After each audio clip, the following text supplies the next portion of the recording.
fill all field அப்படின்ட்டு நான் கொடுத்துட்டேன். ஸோ இந்த இடத்துல இப்போ வந்து நம்ம இதை செக் பண்ணி பார்ப்போம்.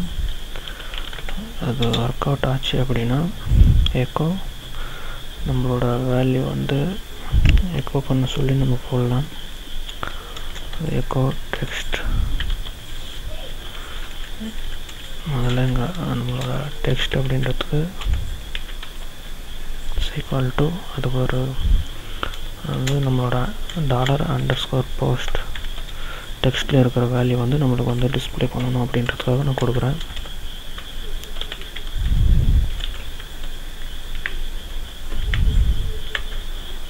ஸோ இது மட்டும் இப்போ எக்கோ பண்ணி பார்ப்போம், அப்போ தான் உங்களுக்கு அண்டர்ஸ்டாண்ட் ஆகும்.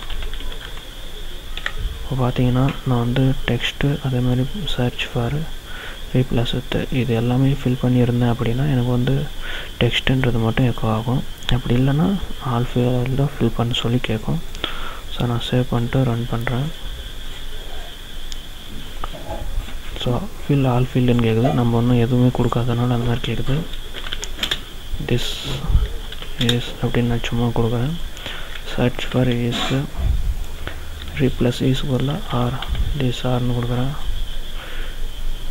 ஸோ இப்போ பார்த்தீங்கன்னா ஃபில் ஆல் ஃபீல்டு அப்படின்ற மாதிரி தான் கேட்குது. நம்ம ஏதோ அங்கே எரர் பண்ணியிருக்கோம். ஸோ அதனால தான் ஃப்ரெண்ட்ஸ் இப்போ வந்து நம்ம வந்து இதை வந்து எக்கோ பண்ணி நம்ம இதை பார்த்துருக்கோம். அதாவது இப்போ வந்து எல்லாத்தையும் ஃபில் பண்ண சொல்லி மட்டும் நம்ம இதை கொடுத்துருக்கோம். ஆனால் எம்டியாக இருக்கிறதுக்கு நம்ம இன்னும் எழுதலை. ஸோ நம்ம வந்து அதையும் எழுதிடலாம். அதுக்கு முன்னால் நம்ம இந்த எக்கோ வந்து எம்டியாக இருக்கும்போது பண்ணால் போதும். இப்போ வந்து ஒவ்வொன்றுத்துக்கும் நம்ம வந்து வேல்யூ வந்து அசம்பிள் பண்ணலாம். அது வேரியபிள்ஸு, ஏன்னா அப்போ தான் அதை நம்ம எக்கோ பண்ணி பார்க்குறதுக்கு ஈஸியாக இருக்கும். சர்ச் யூஸ் பண்ணி நம்ம வந்து $_post இதில் நம்ம யூஸ் பண்ணக்கூடிய லெட்டர்ஸ் வந்து பார்த்தோன்னா சர்ச் ஃபார்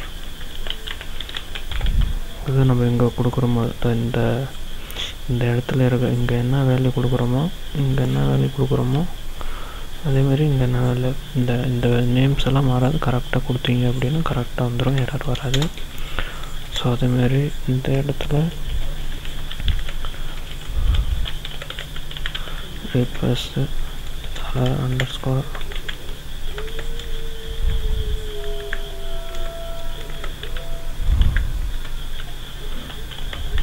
replace with அங்கே வாங்குகிற வேல்யூஸ் எல்லாம் பார்த்தோன்னா நம்மளுக்கு இந்த இடத்துல சேவ் ஆகிடும். ஸோ அதுக்காக தான் நம்ம வந்து இங்கே யூஸ் பண்ணுறோம். அதேமாதிரி இந்த இடத்துல string _ லென்த்தை நம்ம யூஸ் பண்ண போகிறோம். எதுக்கு அப்படின்றது நான் நம்ம எம்டிக்கு யூஸ் பண்ணும்போது உங்களுக்கு தெரிஞ்சுப்பீங்க. Length is equal to string length ப்ராக்கெட்டில் எதுக்கு பார்க்குறீங்க அப்படின்னா சர்ச்சுக்கு சர்ச் அப்படின்றதுக்கு. ஸோ பார்த்தோன்னா இப்போ வந்து நம்ம ஓரளவுக்கு ஸோ நம்ம இங்கேருந்து இப்போது எம்டியாக இருக்கிறதுக்கு ப்ரோக்ராம் எழுத போகிறோம். அதுக்கு ஃபஸ்ட்டு நம்ம வந்து இந்த மாதிரி கொட்டேஷன் மார்க் போட்டு எம்டியாக இருக்கக்கூடாதுன்றதுக்காக எம்டி அது பார்த்தோன்னா நாட் எம்டின்றதுக்கு தான் நம்ம இந்த சிம்பிள் யூஸ் பண்ணுறோம். நாட் எம்டி டெக்ஸ்ட் அதேமாதிரி அன்சிம்பிள் யூஸ் பண்ணுறோம். எதுக்காக அப்படின்னு உங்களுக்கு தெரியும் ஆல்ரெடி. அதாவது எல்லாமே ஃபில் பண்ணி எம்டியாக இருக்கக்கூடாது அப்படின்றதுக்காக. அண்டு சிம்பிள் யூஸ் பண்ணோம் அப்படின்னா எல்லா